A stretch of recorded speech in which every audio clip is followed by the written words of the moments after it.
সব latest update পেতে subscribe করুন আমাদের চ্যানেলে আর বেল আইকনে ক্লিক করতে ভুলবেন না। বনানীতে জন্মদিনের অনুষ্ঠানে ডেকে তরুণী ধর্ষণ মামলায় ইভান 4 দিনের রিমান্ডে। বহু মেয়ের সাথেই তার ছিল অনৈতিক সম্পর্ক।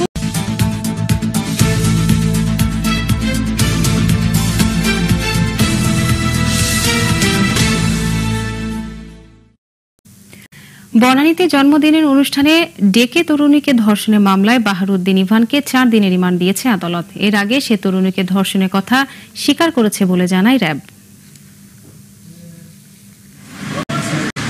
জন্মদিনের অনুষ্ঠানে দুই ছাত্রীকে ধর্ষণের রেশ না কাটতেই গত মঙ্গলবার রাতে আবারও বনানীতে জন্মদিনের অনুষ্ঠানের কথা বলে এক তরুণীকে ধর্ষণের অভিযোগ ওঠে।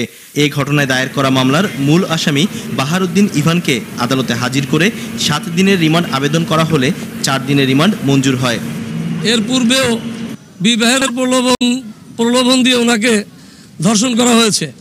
তো আগেই যদি তাকে ধর্ষণ করা হয়, if she is used to, তাহলে তো তাকে নেশা জাতীয় ঔষধ খাওয়াবার কোনো দরকার পড়ে না।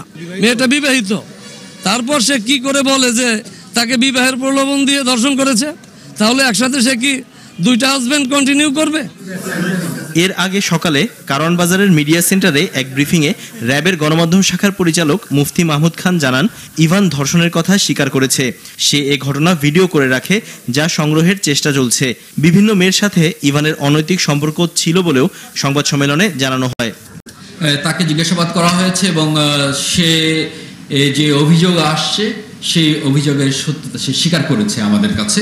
2005 থেকেই কিন্তু সে বিভিন্ন রকমের মাদকে আসক্ত হয়ে যায়। 2বার কিন্তু মাদক নিরাময় কেন্দ্র তাকে ভর্তি করা হয়েছিল এবং তার বিরুদ্ধে যে বিবাহ বহির্ভূত সম্পর্কের আরও কিছু তথ্য আমাদের কাছে আছে এবং সে এটা আসলে স্বীকারও করেছে। গত বৃহস্পতিবার রাতে বাহাউদ্দিন ইভানকে নারায়ণগঞ্জের মাজদাইর এলাকা থেকে গ্রেফতার করে র্যাব। ঢাকা মেডিকেল কলেজ হাসপাতালের ফরেনসিক বিভাগে তরুণীর শারীরিক পরীক্ষাও হয় ওই দিনই। চিকিৎসক জানান, প্রতিবেদন পেতে সময় লাগবে 3 থেকে 4 সপ্তাহ। সব লেটেস্ট আপডেট পেতে সাবস্ক্রাইব করুন আমাদের চ্যানেলে আর বেল আইকনে ক্লিক করতে ভুলবেন না।